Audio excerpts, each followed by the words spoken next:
Mr. President, it's a pleasure to welcome you to Chequers. This historic second state visit is a moment to celebrate the unique bond between our two countries. But today we've gone far beyond that. We've renewed the special relationship for a new era. The United Kingdom and the United States stand together today as first partners on defence, first partners in trade, with the groundbreaking deal we struck in May, and now with the new agreement that we've just signed this afternoon. We're confirming our status as the first partners in science and technology, ready to define this century together, just as we did the last. This tech partnership has the power to change lives.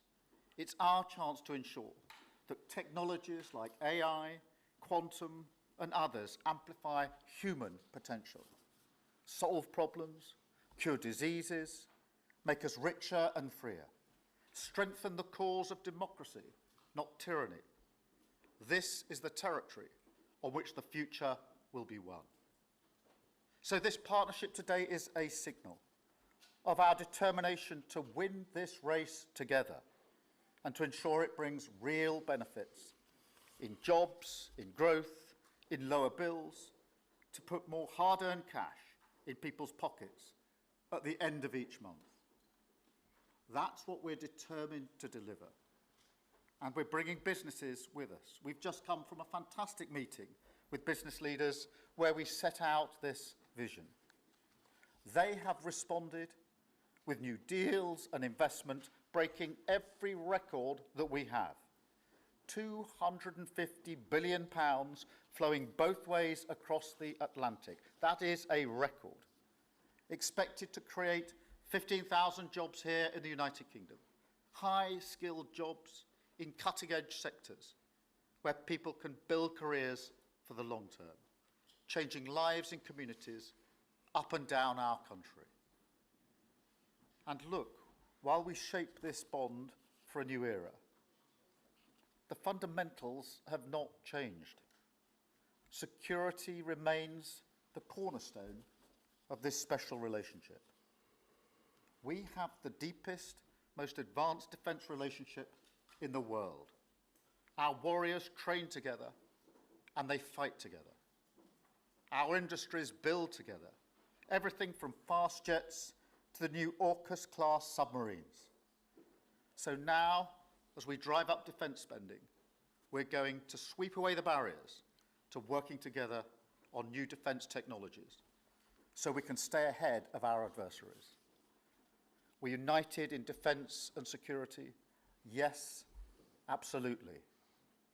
But we're also united in the pursuit of peace. We are working together to end the humanitarian catastrophe in the Middle East, get the aid in, free the hostages, and ultimately bring Israel and the region back towards a comprehensive plan which can deliver peace and security for Israelis and Palestinians alike. We're also working together to end the killing in Ukraine. In recent days, Putin has shown his true face, mounting the biggest attacks since the invasion began, with yet more bloodshed, yet more innocents killed, and unprecedented violations of NATO airspace. These are not the actions of someone who wants peace.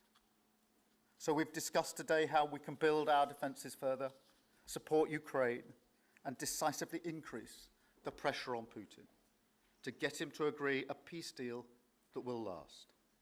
And President Trump, you have led the way here, and we will continue to stand and work together for security and for peace. Mr. President, next year we'll celebrate the 250th anniversary of the United States. We've come on a long journey together since 1776. But it's no exaggeration to say that the partnership our two nations have built has shaped the world from the beaches of Normandy to the founding of NATO, to the creation of technologies that have revolutionized our lives. Time and time again, it is British and American men and women side by side, changing the path of history and turning it towards our values, towards freedom, democracy, and the rule of law. In Britain, we take huge pride in that. And let's be clear, this relationship is not just about history, it's about the future. It's about the benefits it delivers now and for decades to come, to make our people safer and better off. We've shown today that we're delivering those benefits, improving people's lives. So we will go into that anniversary year more optimistic than ever and more confident than ever about our two great nations and what they can achieve side by side. Thank you. And it is now my pleasure to give the floor to Mr. President. Thank you. Thank you very much, very much. Prime Minister Starmer, Melania and I are tremendously thankful for the wonderful hospitality that you and Lady Starmer have extended today at Chequers. Quite the place, I must say, quite the place.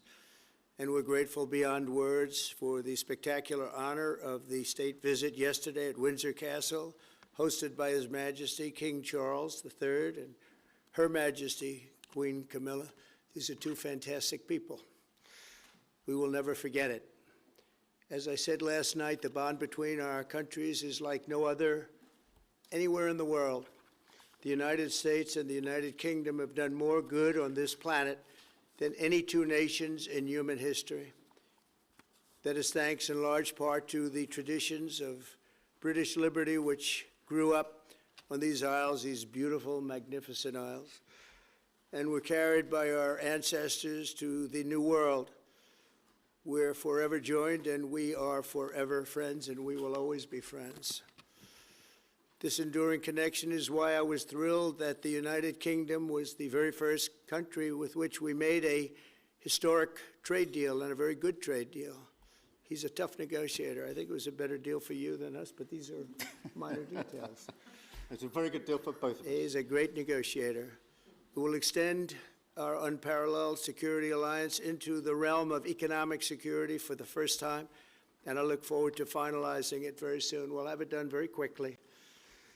We have also just signed a historic technology prosperity deal, one of a kind, to ensure our countries lead the next great technological revolution side by side. In fact, we just left the business leaders, the biggest in the world. Some are in this room right now.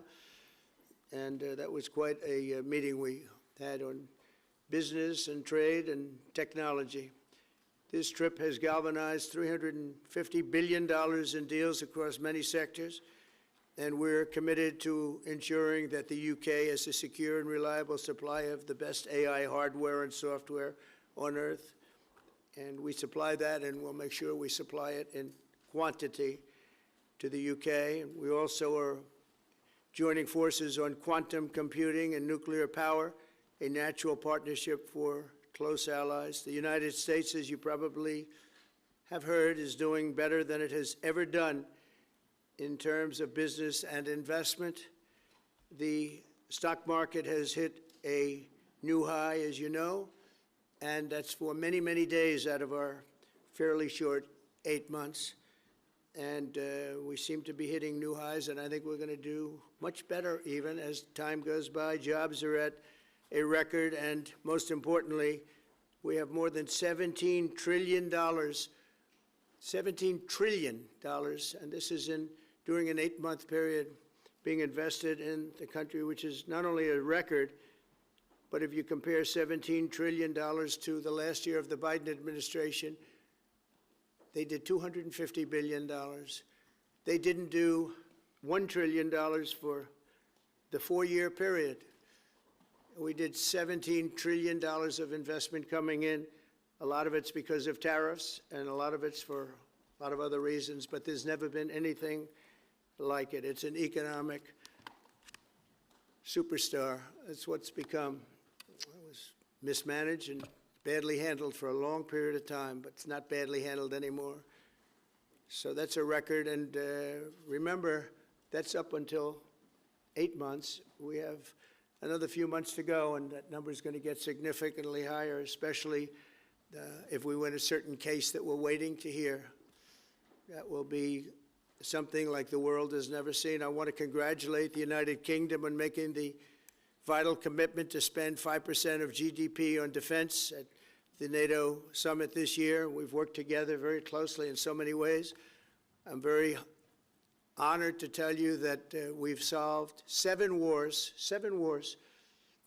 wars that were unsolvable, wars that couldn't be negotiated or done. The U.S. has done 7 of them. The one that I thought would be easiest would be because of my relationship with President Putin, but he's let me down. He's really let me down. It was going to be Russia and Ukraine, but we'll see how that turns out.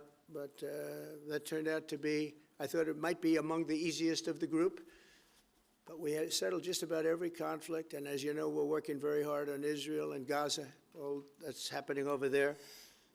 Complex, but it's going to get done. It'll all get done right. And likewise, Russia and Ukraine will get done.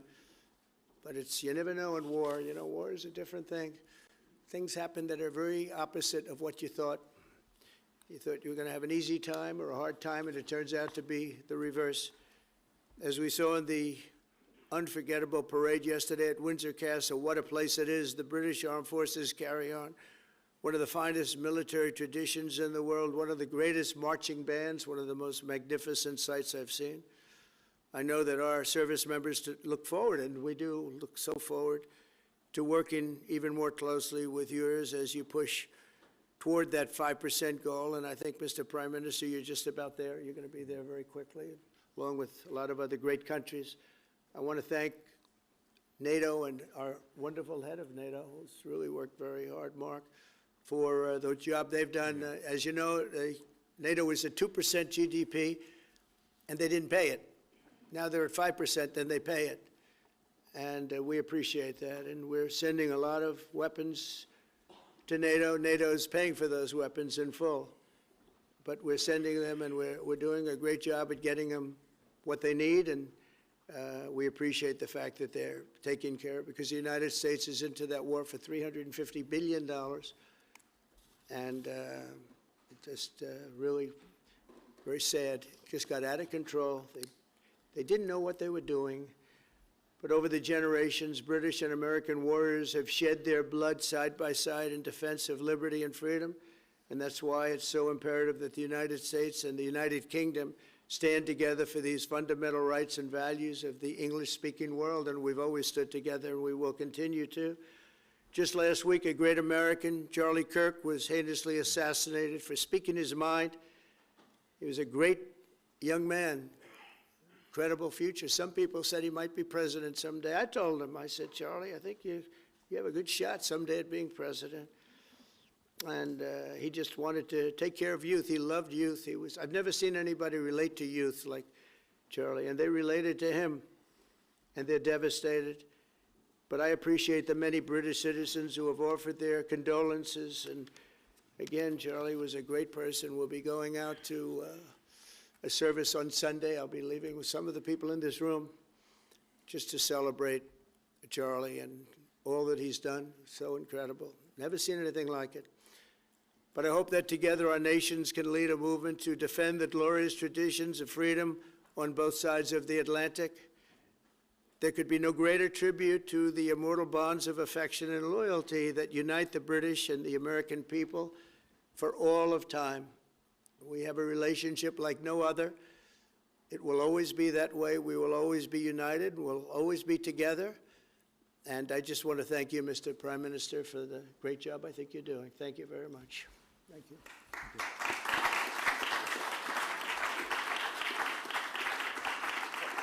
Thank you very much, Mr. President. We're going to take some questions. I'll call 2 or 3 to start with, and then I'll pass over to the President. I've got Chris Mason from the BBC first. Chris. Thank you both. Chris Mason, BBC News. Mr. President, the UK is expected to recognise a Palestinian state in the coming days as the killing in Gaza continues. It often seems that you're the only person that Israel will listen to. What more can you say to them to tell them to stop? And why is the UK's position on a Palestinian state, in your view, wrong? And Prime Minister, what will the recognition of a Palestinian state actually achieve? Is it not just gesture politics to appease people in your own party? Thank you both. Well, Chris, let me just start with that, because we discussed this amongst other things. We had the best part of an hour, I think, upstairs earlier today, just one-to-one, going through a number of affairs, world affairs, in private. And we absolutely agree on the need for peace and a roadmap, because the situation in Gaza is intolerable. The hostages have been held for a very, very long time, and they must be freed. And we need aid to get into Gaza at speed. And so it's within that context of a plan for peace, which we're working hard on, which not only did we discuss this morning, but our two teams have been working together on, that the question of recognition needs to be seen. And so it's part of that overall package which hopefully takes us from the appalling situation we're in now to the outcome of a safe and secure Israel, which we do not have, and a viable Palestinian state. Thank you. Well, simply, I want the hostages released now, right now, not 1, 2, we'll give you 3 more tomorrow, and, you know, like it's been, but we're the ones that got all the hostages released. We got many, many came to the Oval Office, and I've heard stories like I've never thought even possible. There was no humanity, no anything. I said to them, I said, was there any warmth shown during this stay? Like they offered you a little extra meal, they gave you a little smile, and they said, don't worry, you'll be okay. And every one of them said, not even a little bit. Amazing, you know, to think that during this stay, long stay in some cases. We had a man the other day, 451 days he was there. I always ask that question. And was there any warmth shown? Just a little word of, you know, encouragement. And the answer is every time, absolutely not. I'm shocked to hear it, because in the worst cases, there's always somebody that comes through. We have to remember October 7th, one of the worst, most violent days in the history of the world, not just there, the history of the world. And I got to see the tapes, and I wish I didn't see them, actually, but I got to see them. And I want an end. I want the hostages released, and I think it's going to be okay, but it has been a brutal period of time. But this has been going on for a long time. This is not something that's over the last year, 2 years, but this has been for decades and decades. But we want it to end. We have to have the hostages back immediately. That's what the people of Israel want. They want them back, and we want the fighting to stop, and it's going to stop. But a lot of bad things. You know, Hamas said that they're going to put the hostages up as bait. They're going to put the hostages in front of any attack. And that's pretty brutal. We haven't heard that one in a long time. So we have to remember that. So I have a disagreement with the Prime Minister on that score. Okay? One of our few disagreements, actually. Great. Can I take Jack from The Sun? Jack. Thank you both. Jack Elson from The Sun. Mr. President, in the 9 months you've been in office, you've been incredibly successful in all but eliminating crossings on your southern border. Yeah. Meanwhile, illegal migration is at record levels in Britain. The Prime Minister is trying to tackle that. What advice would you give to the man standing next to you on trying to stop illegal migration in Britain? And Prime Minister, if I can just ask, the President is all about drill, baby, drill in terms of trying to secure American energy and cut bills for Americans. Meanwhile, you are turning Britain's back on oil and gas in favour of renewable energies, such as wind turbines. Why do you think that you are right and he is wrong? So we had millions of people flowing in, totally unchecked, totally unvetted from the Biden administration. 25 million, in my opinion, that would be about 25 million. They came from prisons, they came from mental institutions, they were gang members, they were drug dealers. They came from the Congo. They came from all parts of South America. They came from everywhere. Think of it, prisons from the Congo being released into the United States. Prisons opened up in Venezuela and many other countries, pouring into the United States. And I couldn't believe it. One of the reasons I decided to run. I decided to run because I don't want to be controversial, but you see what's happened and you see all the information that's come out. We won in 2020 big. And I said, let's run, we got to run, because I saw what was happening. And the worst thing that I saw was all of these people. You know, we've already solved inflation. We've solved prices. Oil is way down. Energy is way down in the United States. But what I saw happening with millions of people pouring into our country, I couldn't stand to watch it. And we've done a great job. Nobody, if you've seen the last, I appreciate your question, by the way. Nobody, absolutely zero, and I'm not even sure that's possible, but it's a very liberal group that come out with those statistics. The last 3 months, we had zero. From millions of people a year ago, we had zero people enter our country illegally. And we do have people coming in legally through a legal process and testing and lots of other things.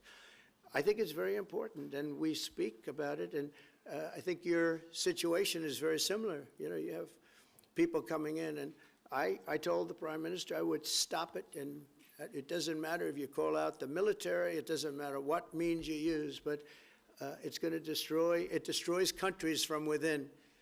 And we're actually now removing a lot of the people that came into our country. It's a very hard chore. We were given a very, very bad hand. Millions of people came in from prisons and mental institutions. We have to remove them. And we are removing them. We have no choice, and I feel very strongly about it. Thank you very much. Jack, let me just deal with the question of returns, because this is obviously an issue we're taking incredibly seriously. We've struck a number of deals both on cooperation with other countries, because this is a problem right across Europe, to tackle the problem of actually breaking up the gangs that are running this trade. We have had a record number of returns, over 35,000 now since we came into office. That's the highest number for the best part of 10 years. We struck the returns arrangement with France, and notwithstanding the challenges to that scheme, which you've seen in the last few days, a flight went off at 6:15 this morning, successfully returning someone under that scheme. So that is an important step forward. Obviously, there's no silver bullet here. There's a range of things that need to be done. But given the challenges of returning people, it is important that we're able to prove it can be done. It was done. It was done early this morning. So I can confirm that that flight went. It went successfully. And I'm pleased about that. Now we need to ramp that up at scale, which was always envisaged under the scheme. But it's very important that we have been able to prove that the proof of concept, if you like, that this can be done, and will continue in that way. On the question of energy, firstly, let me be really clear that I am absolutely determined to ensure that the price and cost of energy comes down, so that bills come down both for individuals, for families, with their household bills, but also for business, because this is so important. The mix will include oil and gas for many years to come from the North Sea. We've been clear about that for some time, but we also need to mix that with renewables, and it's the mix that's really important. And the approach I've taken on this is the same approach that I take to many other things, a pragmatic approach. Thank you, Jack. I would like to say that we inherited the worst inflation in the history of our country.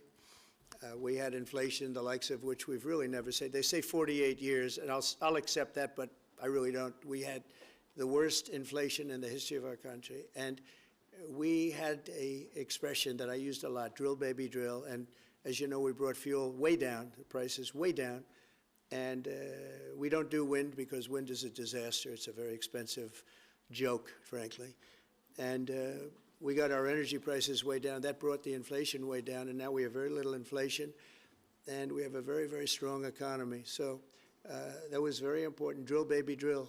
And you have a great asset here, and we spoke about it. It's called the North Sea.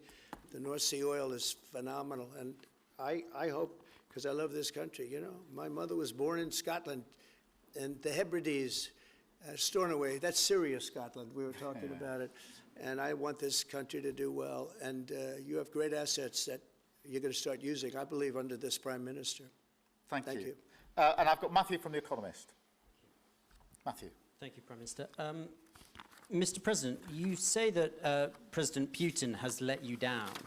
Have negotiations run out of road, and what are your next steps to compel an end to this war? Well, he has let me down. I mean, he's killing many people, and he's losing more people than he's killing. I mean, frankly, the Russian soldiers are being killed at a higher rate than the Ukrainian soldiers.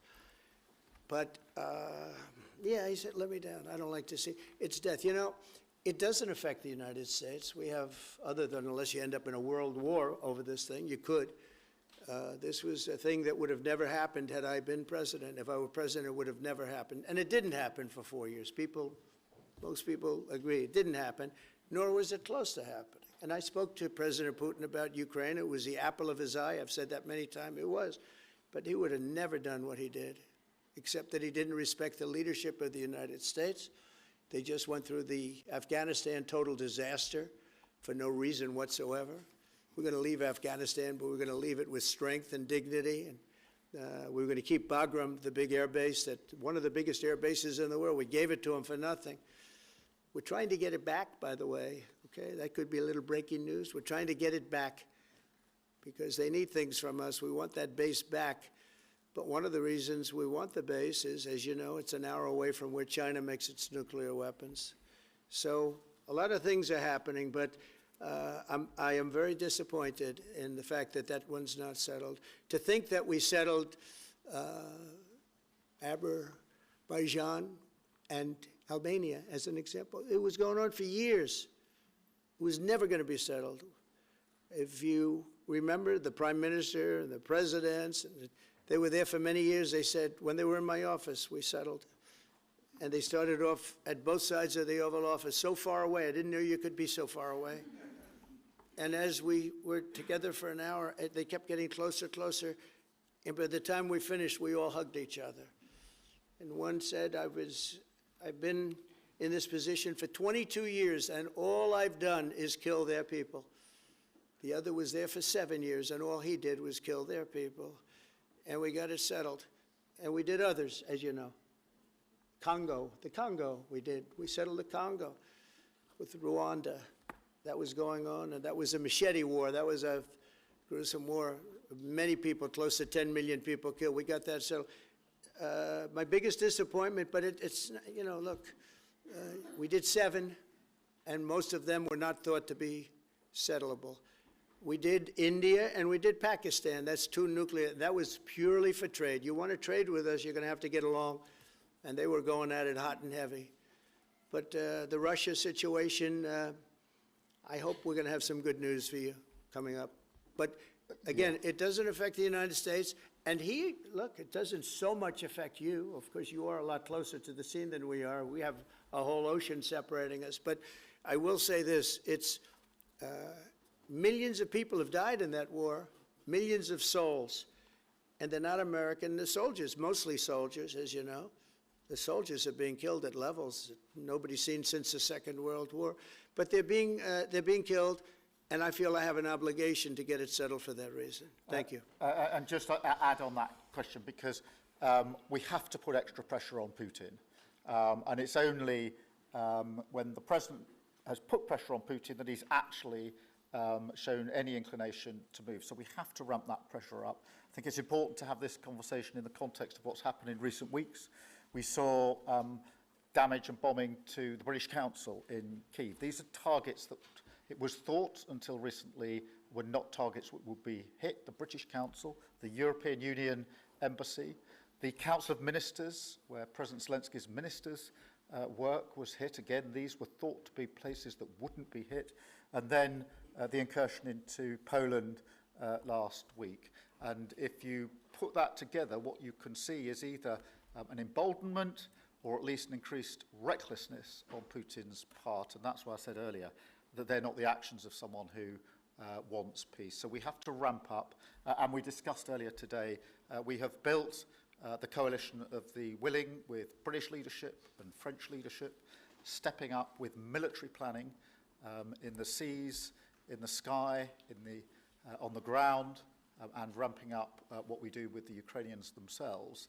And of course, that taken with an American guarantee is now an example, I think, of the challenge of Europe stepping up to the plate, which it has done in the last few months, to show through what we and the French have done that we're prepared to take the lead in this and take the necessary measures. But that's a war that could have been a third world war, and I don't think we're going to be there now. But that was heading to a third world war. And what a shame it is. What a shame it is. Mr. President, do you want to call some of the I would love to call a outlets? few of them. Bev, do you want to have a question? I've got to come back to you. Bev Turner, GB News. Thank you. Having been in DC for a few weeks, it's really interesting to see how you run the country as a proud Christian leader. And it really begs the question to the Prime Minister, if you don't mind, are we still a Christian country? But also... When you say we, are you talking here or? Here, the Here? UK. I'm still British. I might I'd live in rather have America, I'm him still answer that British. question. But also... I can't give you that answer. That's for the Prime Minister, but also, despite what we talked about in Scotland a few weeks ago, we still have 12,000 people a year here being arrested for social media posts, for free speech violations. Does that not remain an important area that there is still a lot of disagreement on? I'd like to have you answer that. Yeah, look, I mean, in terms of a Christian country, I was christened, so that is, my church has been all my life, and we are, that is wired into our informal constitution. Of course, we celebrate many other faiths as well, and I'm really proud that we're able to do so as a country. And on free speech, that has long lived in this country, free speech. It's one of the founding values of the United Kingdom, and we protect it jealously and fiercely, and always will, and we will bear down on any limits on free speech. I draw a limit between free speech and the speech of those that want to peddle paedophilia and suicide social media to children, and therefore I'm all for free speech. I'm also for protecting children from things that will harm them, paedophiles, those that peddle suicide, which has had a terrible consequence for individual, particularly teenagers. And so that's the balance we strike. But we have had freedom of speech in this country for a very long time, and we will always protect it. Thank you. Thank you very much. Brian, please. Thank you. Prime Minister, it's good to see you again. You have a beautiful country. Thanks for having us. Thank you for being Two here. questions. One, just recently, President Trump labeled Antifa domestic terrorists. Would you consider doing something like that in your country? Well, we obviously will take decisions for ourselves. I don't want to comment on the decisions of the President, but we take our decisions ourselves. And my question to you, President Trump, is there any update on the auto pen? Yeah, it's just gotten worse from their standpoint. The people that used it, and one in particular, one person, was never told by Biden to do it. Only spoke to Biden twice, and that was just talking about the weather, not talking about any order. And he was taking orders from people other than Joe Biden. Joe Biden wasn't giving those orders. You know, Joe Biden didn't believe in open borders. He didn't. I've known him for a long time. He was never the brightest bulb in the ceiling, as we know. You can go back 40 years ago and you'll see that. Go back and take a look at the hearings on Justice Thomas, and you'll see that very much. But he didn't believe in open borders and all of this nonsense that they're peddling now, which is why they're not in office any longer. It's a shame. The auto pen was illegal. It was illegally used. He never gave the orders. He never told them what to do. And I guess the only one he signed, or one of the few he signed, was the pardon for his son. But you had the congressman who, when they got the information, they found out they were guilty, and they deleted and destroyed all information, everything. You couldn't get any of it. They found out that Nancy Pelosi actually was offered the 10,000 soldiers, and she turned them down. They found out many things that were very bad. So they deleted and destroyed all information. You talk about freedom of the press and freedom of speech. How about that one? And there's not a thing. This is after a year and a half of hearings. They destroyed everything. And somebody's got to be held responsible. So Biden, what he did is they knew, I don't think he knew, but somebody knew. I don't think Biden had a clue about anything, if you want to know the truth. But they gave a pardon to those congresspeople. They gave a pardon. Those people are so guilty. They gave a pardon, but Biden didn't know about it. The people, whether it's Lisa or any of those people in there that really ran it. I know them all. And they're sick people. They're smart people. They're very smart. They're probably brilliant, but they're sick in ideology. And they were running the auto pen. And it was totally illegal what he did. And I hope it's going to be so adjudged. Do you want to take one more, and then I'll Okay. go back to some British? Let's see. Peter, go ahead. Thank you, President Trump. In the deal that you're working on for the Chinese to sell TikTok to Yeah. an American buyer, Yeah. are the Americans going to have to come up with their own algorithm, or are they going to continue to use the successful but addictive Chinese algorithm? So what we're doing, and we're speaking to President Xi on Friday to see if we can finalize something on TikTok, because there is tremendous value, and I hate to give away value, but I like TikTok. It helped get me elected. In fact, Charlie said, "Sir, you ought to get on TikTok. You'd be great." I said, "Really? Tell me about TikTok." And we, as you know, we did unbelievably well with youth, like at a level that no Republican has ever even dreamt of. And in what, look, I think we won it for a lot of reasons, but that was a reason we won the election by such a big number. TikTok has tremendous value. The United States has that value in its hand because we're the ones that have to approve it. I specifically get the right to approve it. The people that are investing it are among the greatest investors in the world, the biggest, the richest, and they'll do a great job. And we're doing it in conjunction with China. But we are getting, the United States is getting a tremendous fee plus, I call it a fee plus, for just making the deal. And I don't want to throw that out the window. I can say this, that you'll have a lot of very unhappy youth. And I use TikTok very legitimately, very straight, just statements every day, little statements, short statements. "Sir, make it short, please." And TikTok Jack, we call him. He was pretty good. Did a good job for me, I guess. But no, I'd rather reap the benefits. I mean, the kind of money we're talking about is very substantial. And it'll be owned by all American investors and, the best investors and the, very rich people and companies are going to be owning it. Very, very straight, very legitimate companies, and really companies that love America. So they're going to be owning it. It's a big thing. And on a much bigger scale, and probably that's why we were able to get that, but on a much bigger scale, we're pretty close to a deal. We may do an extension with China, but it's an extension based on the same terms that we have right now, which are pretty good terms. And my question for Prime Minister Starmer, if you feel so strongly about officially recognizing Palestine for statehood, why are you waiting for President Trump to leave the country? Why can't you just do it right now? And isn't there a risk in rewarding Hamas with that? Well, let me be really clear about Hamas. They're a terrorist organization who can have no part in any future governance in Palestine. And That's good. what happened on October the 7th was the worst attack since the Holocaust. We have extended family in Israel. I understand firsthand the psychological impact that had across Israel. So I know exactly where I stand in relation to Hamas. Hamas, of course, don't want a two-state solution. They don't want peace. They don't want a ceasefire.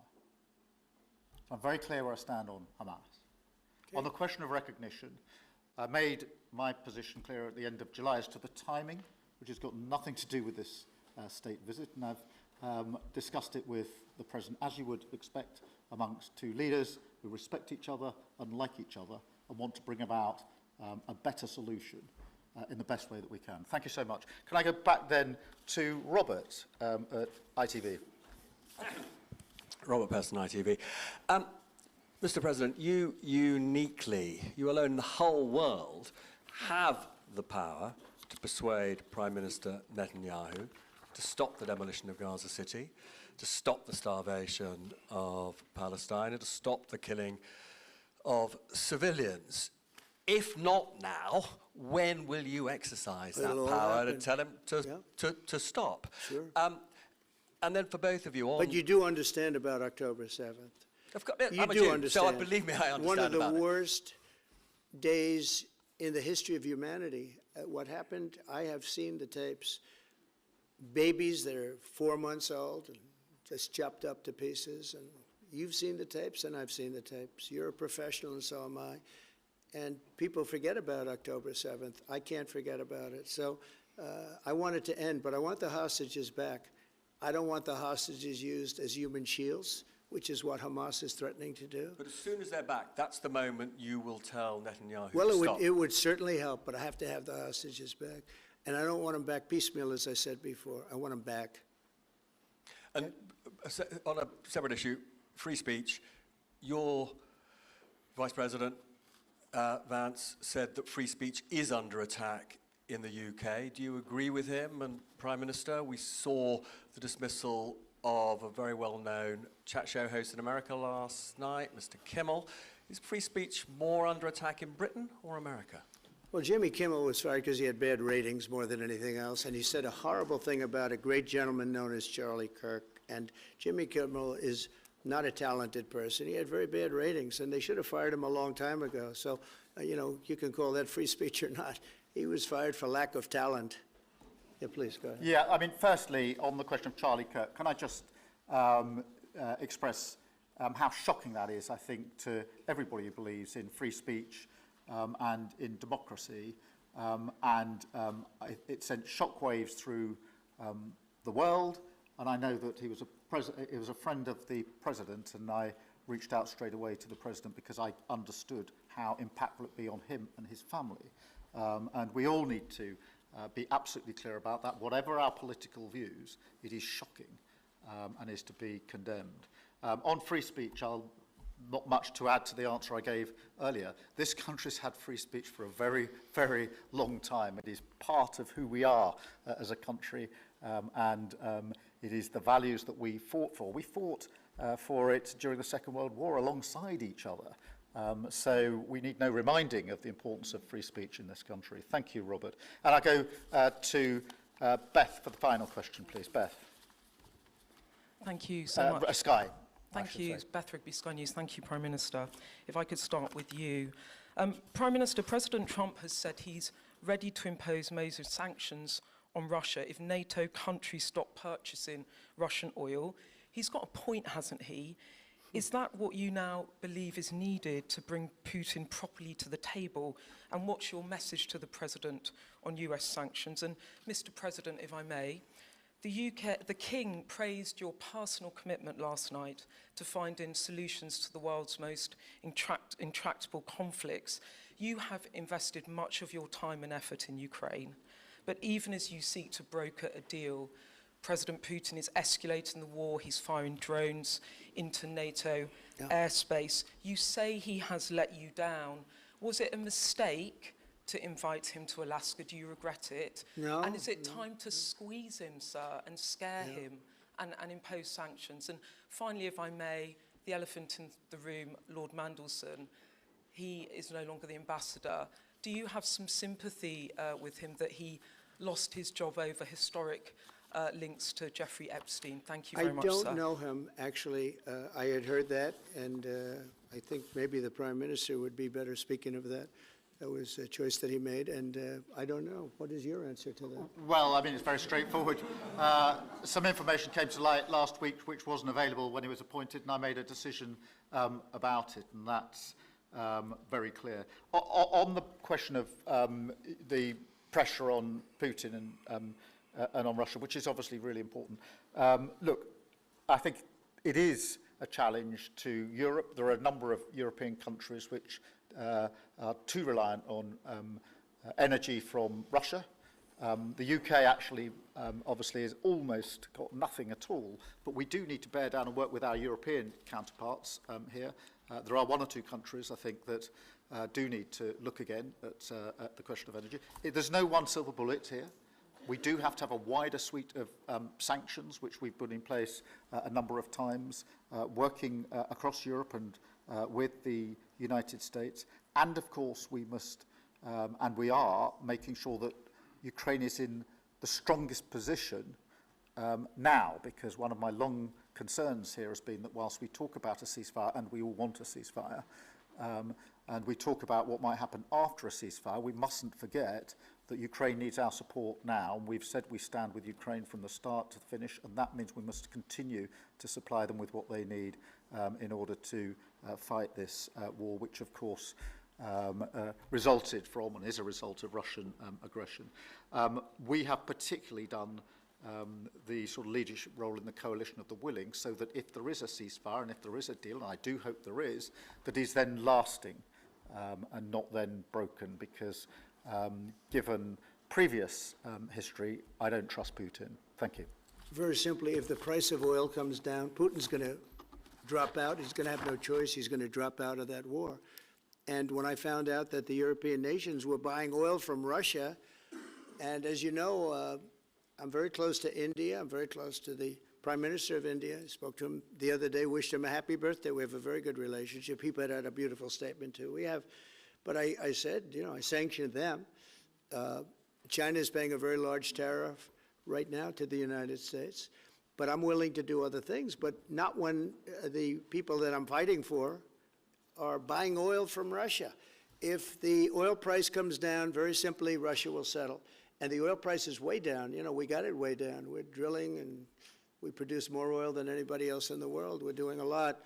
But I was disappointed to see that. And the Prime Minister was disappointed to see that. And it wasn't him. It was other countries.